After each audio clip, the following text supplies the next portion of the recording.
I was in Midland, Texas, a year ago, and it was a conversation format where I was sitting, with a glass of water and another guy asking me questions. And so the first two questions I answered, and I noticed the audience was they weren't hearing me. And so Jay Rosser, my guy there, he said, Boone, he said that your microphone's not on. And I said, hell, I don't even have a microphone. Now look, no microphone. So I got up and I was sitting on it.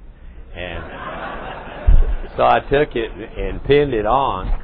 I pinned it on at that point, and I said, if any of the press is here, I said, they can put in the paper tomorrow that he talked out of his ass the first 5 minutes he spoke. And I'll be damned if he didn't quote me in the paper the next day. So anyway, I had a good friend there that called me. He said, well, I'm glad I didn't go, because he said, I thought that's what you'd do the whole time. So anyway, back to where Marty and I crossed paths kind of was in corporate Japan. And he was a Fulbright scholar, and I guess it was 88, wasn't it? And I ended up with 26% interest in a company over there, and Toyota had 19%, and they had 11 board members, and they were all ex-Toyota executives. They were parked over on this Escobedo board, which made all the lights for the Toyota cars. I had 26%, and I couldn't get one seat on the board. They wouldn't let me on the board, and I went over there a couple of times. Boy, I tell you what, that's a tough crowd to play against, especially when they don't even have the biggest interest in the company, but they control everything. What I want to talk about is my Pickens plan, and my opening on that is that I need you, all of you, and I'm getting people signed up with me. How many here know of the Pickens plan? Just show me. Ooh, good deal. That was better than last night in Philadelphia. I bet 75%. That was more like 85% came up. But anyway, we're getting the people signed up with us, and it's on PickensPlan.com. And sign up with me and help me on this, because this is a project that really it doesn't have anything to do with politics. It doesn't have anything to do with anybody but us, Americans, is what it's all about. And we have to have an energy plan for this country. For 40 years, no energy plan.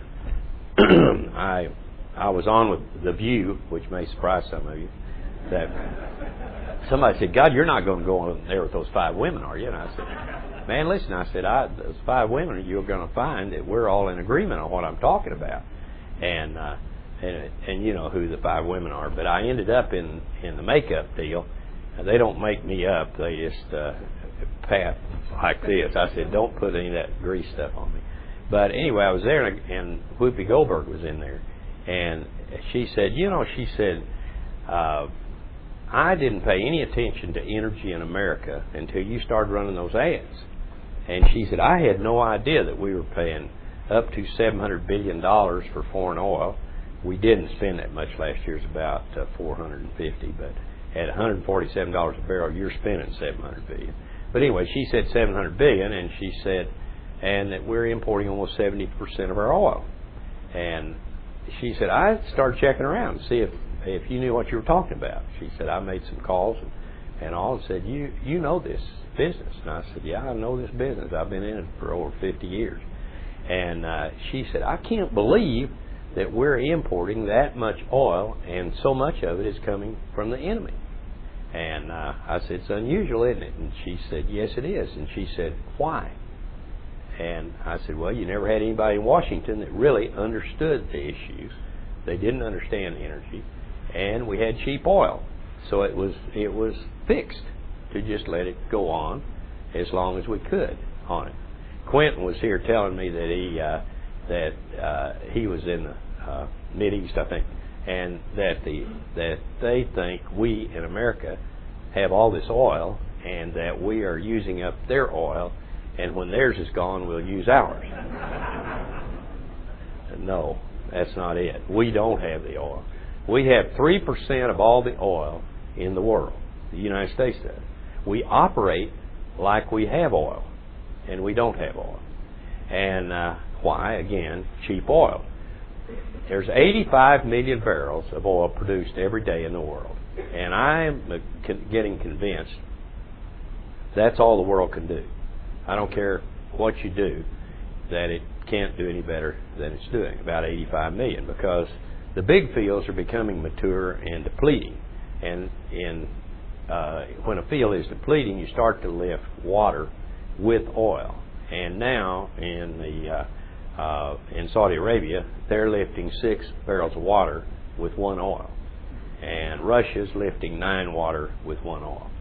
So that as a geologist, you hate to see the water come, because the water will always increase and the oil will always decrease.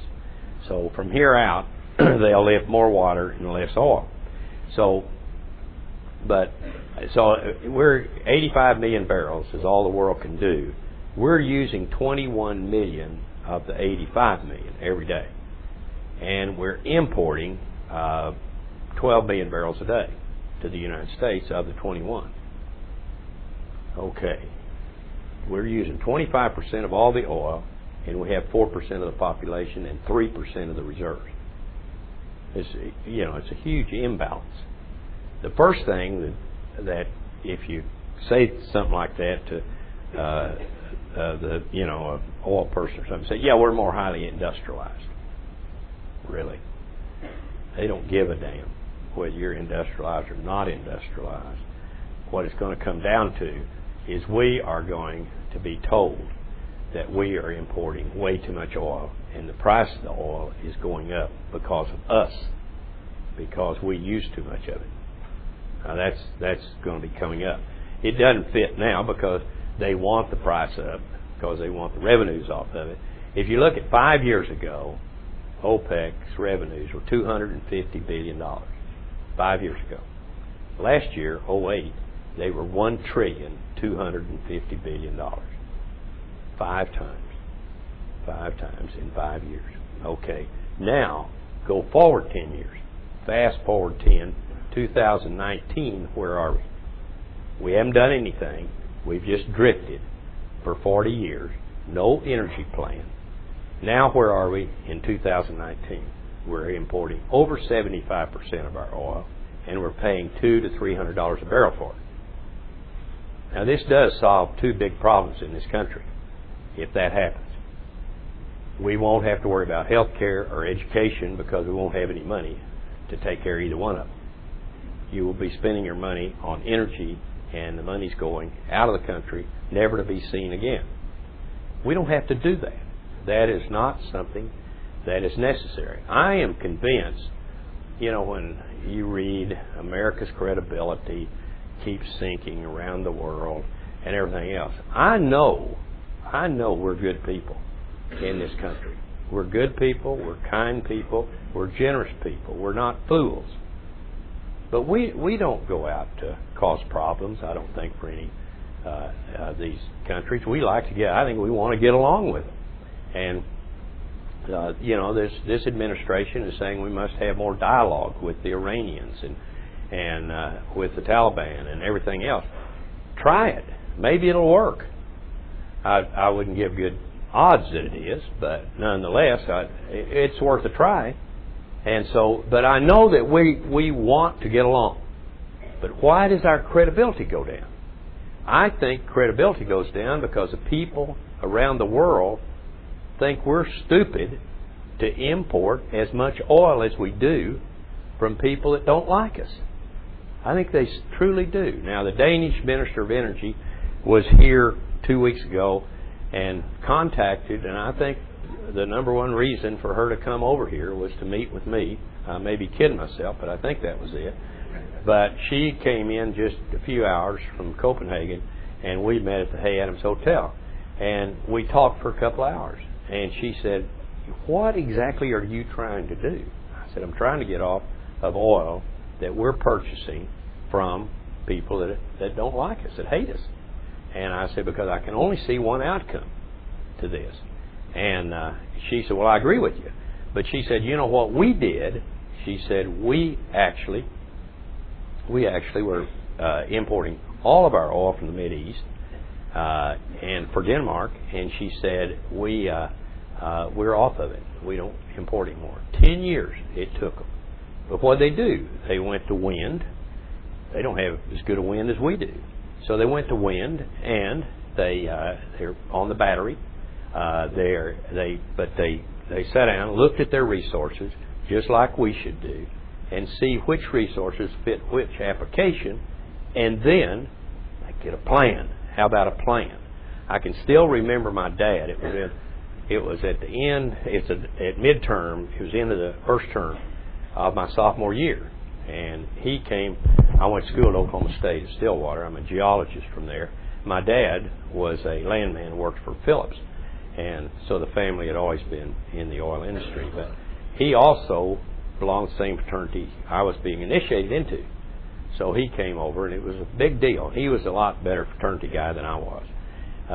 He loved the fraternity more than I did. I had the feeling he had more time than I did when I got in the fraternity, that to spend, with brothers and house and everything else. And so anyway, well, he pinned his badge on me, and it was, we hugged and everything, and it was a really nice ceremony. And up to that point, everything had been been a nice 2-day affair. And so he walked out on the lawn at the fraternity house and went dead serious with me. And he looked at me and he said, "Son," he said, "your mother and I," that means serious anytime he brought her into the deal, "but your mother and I don't think you're on the same schedule to graduate as we're on. And we want you to know you better get on our schedule. We're not getting on yours." Okay, he said June 51, and that's it. And it's okay.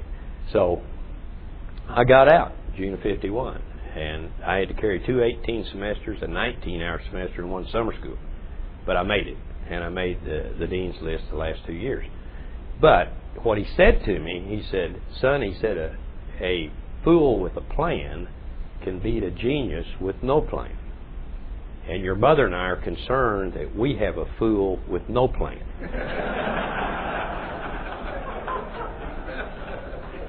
Okay, Dad, I get it. Yeah, I got it, and I got out of there. But we've had no plan here.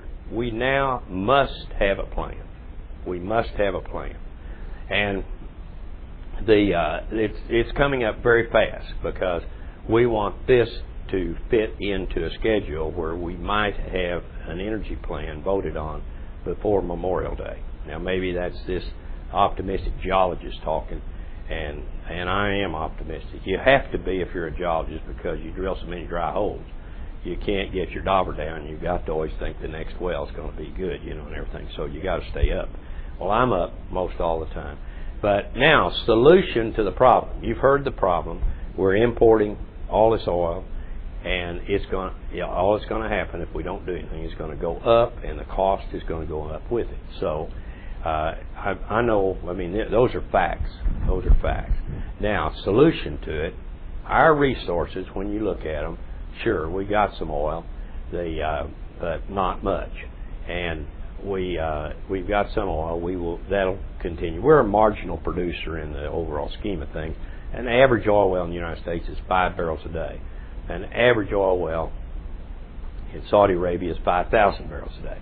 So we are just on the edge. We do a good job here in this country, but we really don't have much oil. So we've got some oil. We've got coal, of course. We've got natural gas. We've got hydro. We've got biofuels. We've got geothermal. We've got wind. We've got solar. We've got nuclear. I think I got most of them.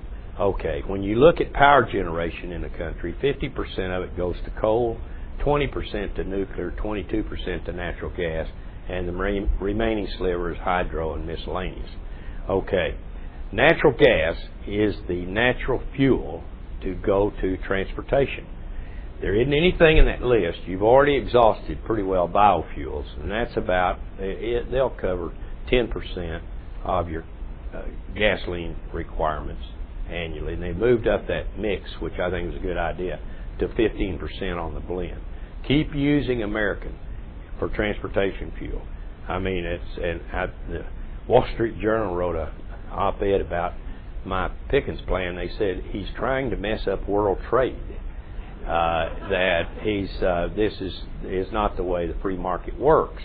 Free market. If you think OPEC's a free market, pal, you're barking up the wrong tree, and I'm not kidding you. I mean, there's no free market there. It doesn't have anything to do with free market. But you know, when I think about it, and one of the Saudis said this to me, said, how would you manage your asset if it was a finite asset and it's really the only asset you have? How would you manage it? And I said, I'm not so sure I wouldn't manage it like you're doing. I mean, what do they owe us? If you start thinking that they owe us something, that's another place you're kidding yourself. They don't owe us anything, and they're not going to give us anything.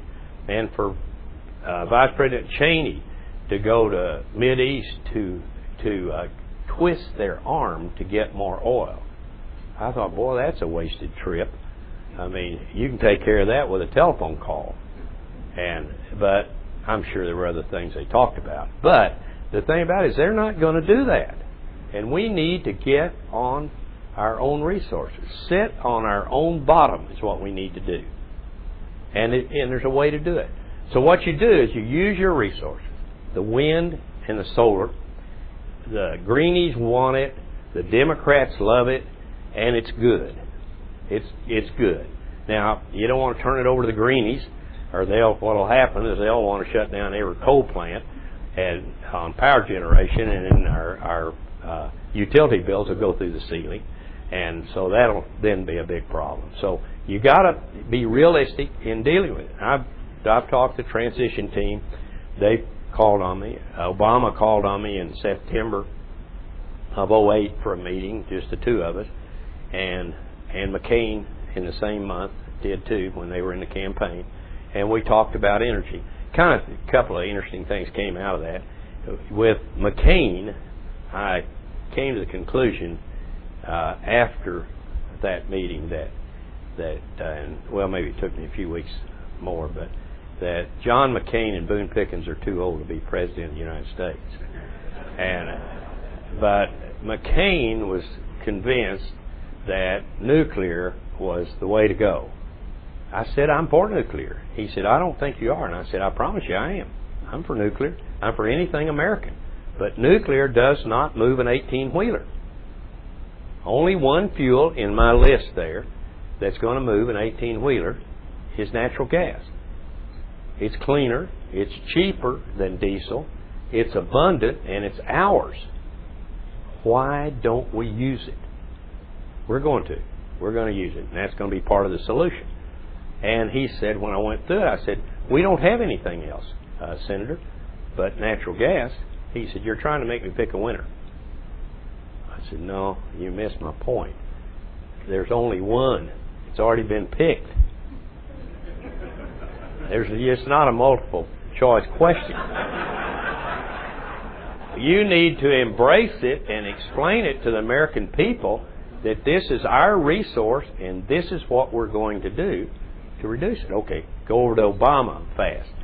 Obama had not said at that point, September, it was in the first time I heard him say it, was in his speech at the time of his nomination. He said that in 10 years we will not be importing any oil from the Mideast.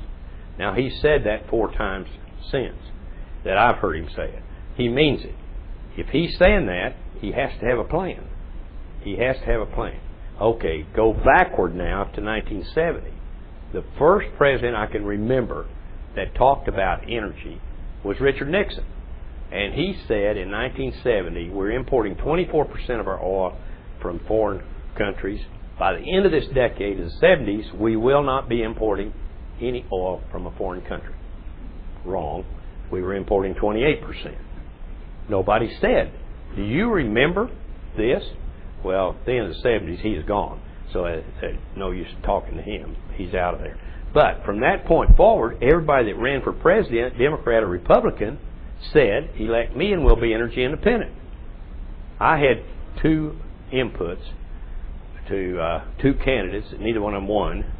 One was Bob Dole, and I told him, he said, will you help me be Texas chairman for me in 96. I said, yeah, I'll do it, but I'm the energy guy. He said, good, you know a lot about energy, you're the guy I want. Okay. We never had an energy conversation. 2 months went by, 3 months went by, and so finally we were together by ourselves, and we were sitting there. I said, let's have an energy talk. He said, let's do it. So I talked about energy, and I said, if you win and win again, I said, you're going to be up to 2004, and I said, I promise you, you will be up to here in energy problems for this country before you get through 2 terms. I thought it was going to hit in 2002. It hit in 2008. So I was off 6 years on that, on my thinking on that. So he listened intently to it, and he was very polite and everything. He said, now let me tell you something about politics. I said, okay. He said, you see that sleeping dog there? And I said, no, but if you say there's one there, I'll accept it. And he said, it's there. And he said, Clinton and I, neither one will mention energy. It won't be a subject that we'll talk about. And that's the sleeping dog. He said, just in case one of us trips over that dog and we have to talk about energy, I'll call you. Okay, fine. So he never called me. The second one was Giuliani. Yes, sir. You know more about energy. You be my energy expert, everything else. Well, we go along. 1 month, 2 months, nothing. Finally, I said, let's talk about energy. Okay, let's talk about energy. That went 5 minutes. And I said, please do not get up in front of an audience and say, elect me president and we'll be energy independent. Okay, I got it. He went 2 weeks before he said it. 2 weeks, and then he said it a lot after that. I didn't know how. He kept talking about plug-in hybrids. Okay, now back to the Obama meeting in September. He said, do I say anything about energy that makes you uncomfortable? I said, yeah, one thing. He said, what is it? I said, well, you say that in 10 years that you're going to have 1 million plug-in hybrids on the road. 1 million plug-in hybrids in 10 years. And he, when somebody questions you, that you'll straighten up in your chair, and you'll kind of assume it's fishing. Now, let me tell you something. And that's the way he went. He said, Mr. Pickens, I can tell you that in 10 years I'm going to have 1 million plug-in hybrids. And I said, okay, look out this window here at this hotel in Reno. And I said, if there are 1 million cars out on that parking lot, it'd look like a hell of a bunch of cars, wouldn't it? He said, yes, it would. And I'm going to have 1 million in 10 years. I said, okay, now, step back. You're President of the United States now, and look at the total picture. And he said, that's what? I said, it's 250 million cars, trucks in the United States. And we're burping them out at 13, 14 million a year. And you're going to have 1 million in 10 years, plug-in hybrids? He thought, he said, not very many, is it?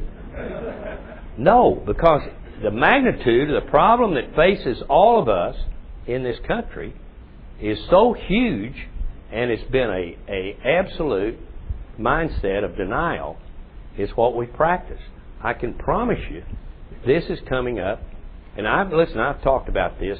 Every one of those guys that ran for president, as you went through it, by the time you got to 1991 in the Gulf War, you were importing 50%. And so I started making speeches then saying, we can't go any further. This is going to be disastrous for this country if we continue to buy the oil from where we're purchasing it. We've got to get on our own resources. People say, great speech, great speech.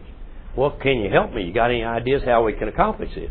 Not really. I'm busy right now, and oil's cheap. Gasoline's $1.25 a gallon. How can you impress on somebody you're getting ready to have a disaster when you're getting everything, cheap? And so as I went forward on it, I said, after 2000, we'll be over 60%. We were over 60%. I was right on all these predictions. Nobody ever said, gosh, good call or anything like that. But nobody argued with me, and because it was so easy to do what we'd done for so long. So in the transition team, they pretty well, stimulus package has got the green in there because everybody wants wind and solar. Got to have a smart grid. You got to get that in position. It doesn't make any difference if you don't have a grid. The wind and solar will not go because it doesn't have any place to go in. There's no transportation for it. So we did say way back there, said, go the Eisenhower plan. I said this to McCain. He kind of explored this area. He said, well, how do you see all this unfolding? I said, well, I'd say, you go in and use the Eisenhower plan for interstate highway. It's an emergency. It's a crisis, and it truly is. This is what we're going to do, and we are going to put the grid in, and this is the way it goes. I said, just go cram down if you can. I don't know much about this, so you all, I know I'm with a very sophisticated crowd on Washington and how things work. I don't know whether you can do a cram down for sure. But anyway, that was my suggestion to him. And I said, your personality kind of fits a cram down. He liked it. He liked it. And I wondered whether he'd kick me out at that point or whether he'd smile. He smiled. And so, but here, if you could go that way as fast as you can go to get there, I know I'm sitting here with a FERC expert with me today, and he probably, when I get through, he says, quit telling those stories and go on to something more important. But anyway, we've got to get the grid in place. We've got to have a 21st century grid. This is going to, no question, it creates a great number of jobs. If you did the study of the Department of Energy in April of 2007, which it clearly shows you can do whatever amount of wind power generation you want in that corridor from Texas to Canada. It's a beautiful wind corridor. And, when you look at it, if you have the grid in place, then the power generation is in the right place too, because it's the safest place we have in America would be in that corridor. So anyway, and the people want it. You get no pushback on the deal at all. All the landowners out there, they love it. And so here you have, what do you have? Let's say you were going to do 200,000 megawatts. Now, in place right now, we have 987,000 megawatts in this country. So another 10% in 10 years is about what is projected. So you get to 200,000 megawatts out of that corridor. If you did, the first year you'd create 138,000 jobs. By the end of the 10 years, you would have moved manufacturing and everything else into the corridor. You would rejuvenate rural America is the way it would work. And we know we've got the model down in Sweetwater, Texas, which it'll show you exactly what it'll do for a town that was 12,000 that had faded to below 10, which is now above 12, and 25% of the jobs are wind related. So it works. You can. I thought that guy was coming with a hook to pull me off here. How long have I talked? 27 minutes. I'll be through in 60 seconds. Okay. If I can remember where I was. Sweetwater, it's good. But at the end of 10 years, you'll have 3.5 million jobs in that corridor, creating 200,000 megawatts. Jobs, opportunities. We can do this. We can recover ourselves off of energy economy. And, that's kind of where I am. And let's go to your questions. Okay. Let's go to Texas. Okay. There it is.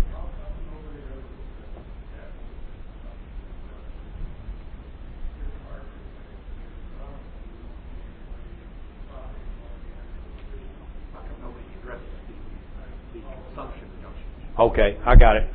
There's no question. You're talking about being more efficient, reducing consumption. Okay, there's no question. That is a big part of my plan. I didn't mention it, but one of my good supporters has been Owens Corning. And because you can, a good friend of mine, Stephen Bing, out in Burbank, California, I was in his hangar day before yesterday. I was on a Bill Maher show. And I parked there at his hangar and went in and went on that show. That's an interesting show for this guy. It was, but they don't care what they say, and but it was good though. And Bill gave me a good introduction, a good exit, and so. But I was at Bing's hangar there. Bing has built a hangar, and he generates 115% of the power he uses. So he sells 15% of the power. He's green as a gourd. I mean, he is, and he's a very, very close friend of mine. Anyway, old Bing he does it the ultimate way, and it's great what he's done and all. That can be duplicated so many times. All we have to do is have a leader that gets in front of us and says, these are the problems. and we are going to fix the problems. And it has nothing to do with politics. It has everything to do with us in this room, in this country. We are going to do it. These are the steps, and we're starting tomorrow. Monthly, I will come back on and show you how much oil we have imported from the previous month, and I'll show you as we start to bring it down. And bring it down together, we will. And we are going to do this. We need that kind of leadership, which we have not had. You got a question? Yes.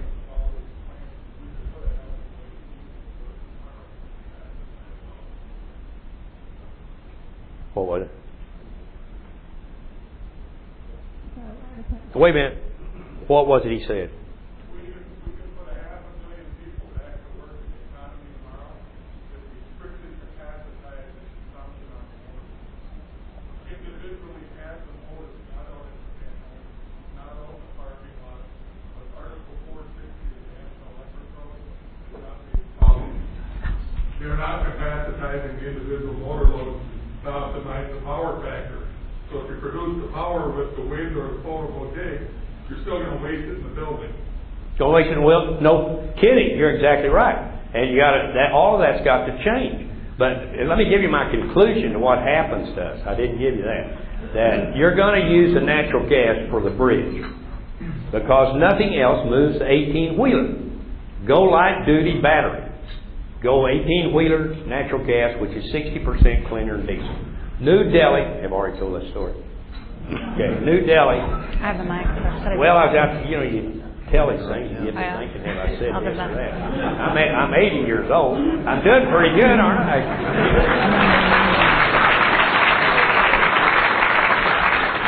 New Delhi, I was out at the Wall Street Journal deal at Santa Barbara, and I had breakfast with a guy, and he told me, he said, you can do this faster than you think. And I said, okay, tell me how I can do it. He said, mandated, like they did in New Delhi.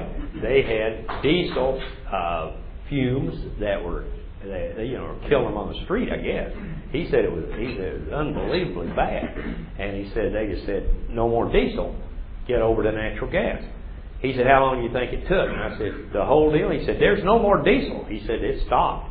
And he said, and I said, 3 years. And he said, half that time, 18 months. They did it. And he said, if you get a mandate that says, shut her down, this is what we're going to do, then that's what's going to happen. So anyway, okay, another question. Yeah. I have the mic, I think. Can you guys hear me? And then we'll pass it. Over the course of the morning, we've been talking about the stimulus and the need for public-private partnerships. And we all know you're a pretty smart man about finance. I'm curious what your take is with the downturn in the economy, and how do you see mezzanine finance and federal funds and stimulus dollars manifesting in terms of investments where we're going to get right outcomes, not just a big wad of money over the next 2 years and then lose our attention and focus thereafter? Well, you can't go on wind right now or solar because you got to have transmission fixed in the deal. But you can't go on wind because wind is priced off the margin, and the margin is natural gas, and natural gas is the cheapest price in the world today. It's $4 an MCF. If you're going to make wind go, you got to have $8 gas. You say, well, hey, wait a minute, I'm going to give up something to go with $8 gas. Well, 4 is unusually low, and you will go back to $8, and the wind can be financed at $8 gas, then you're back in business on wind. You could have a wind bank, which would loan the money, not grant the money, but loan the money to put the wind in operation. And that's another way you can go. And you've got a production tax credit that can be refundable in 2 years if you're up and going, I think. Help me on that. Is that right? Where's my guy? Yes, you're right.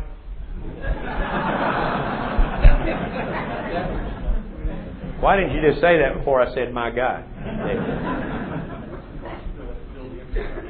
What's it cost to build the infrastructure? The infrastructure, I'm not big on the government building anything. I just somehow they haven't given me a lot of confidence that they can do it cheap and fast. And here, give the transition, the transmission corridors. I've talked to Buffett about this, and Warren is a big producer of wind energy. and he's a big guy on transmission too. And he says, you know, get the quarters, and he said you can leave it up to private industry to put in the grid. He said it can work. It will work if you want it to work. And it's the same way. So I somehow think that it could be almost painless for the taxpayer. Mr. Pickens, the presumption is you're pretty long natural gas right now. I'm over here, sir. Am I long? You're long natural gas, and it seems that your plan has a lot to do with everybody being long natural gas. When do you success everybody gets long natural gas, despite current prices? I'm not long natural gas. You're not? No. But you're suggesting everybody should be. No, I'm not either. No, well, I'm not saying be long. I think natural gas is going to go lower than it is what's going to happen. Really? For the short term. What's the short term? For the next year. Okay. And but over time, I mean, we are so oversupplied with natural gas, it's unreal. We're 4 to 5 billion cubic feet of gas that is oversupplying the market right now. This summer, we're probably going to get LNG dumped in here on us because we have storage in this country, and so that LNG is going to come in here. And I wouldn't be surprised you wouldn't see natural gas $3 before it's all over with. So, but what an unbelievable opportunity to go to another fuel that is cleaner, cheaper, abundant, and it's ours. You know, you almost look like a sap that you don't say, wait a minute, this is an opportunity we can't pass up. See, 1 MCF of natural gas equal 8 gallons of gasoline. They're the same. They do the same job. And so what is it, $2 a gallon? I don't know. Because I have a natural gas car, so I pay $1.25 is what my gas costs me. And so you got, say it's $20 for 8 gallons. And natural gas is 4. So you're talking about 20% of the cost of the same amount of fuel from a foreign producer. I mean, the whole thing is so fantastically good for the country. You just have to understand it and then do it. Is what has to happen. A guy said to me the other day, he said, you know, Pickens, the best time to have planted a tree was 20 years ago. But he said, if you didn't plant it, the second best time is today. My point is, you haven't had an energy plan for 40 years. You better get one today. You better get it for this country. And you have an opportunity. Time up. Why do you keep the time? Okay, one more question, we'll go. Gail Jackson, Chair of Research Corporation. Where do you see the new efficiencies and improvements in wind energy technology coming? Okay, in wind energy? You know, the turbines are going to get better, no question about that. But, you know, think with me. For 40 years, we have not been tasked to figure out an energy plan for America. Back to the same thing, it was cheap oil. And here we sat and just, you know, we're lazy. We really were lazy. Now you're going to have the opportunity. If we have the leader that I think we've got, he's going to task us to figure it out and get us out of the jam that we're in. And the interesting part of it is, everything you do, you help yourself. It's not costing you more. It's actually going to cost you less, is the way it works. So it's going to be a huge boost for the economy. And so we're going to be, I'm not kidding you, there are going to be more good ideas that are going to show up once that the administration says we're going to do this. In the past, you've never had that. You've never had them say, we're going to do this. They kind of, you know, when the price of oil goes up, well, the renewables start to be talked about, looked at, price goes back down, renewables go back in the drawer. Now, if we can get this off the ground, well, it's going to be incredible. It's going to be great opportunities. Entrepreneurs will come up with ideas that we've never thought of. Okay, I know I'm through. I appreciate that. What? One more question. Okay.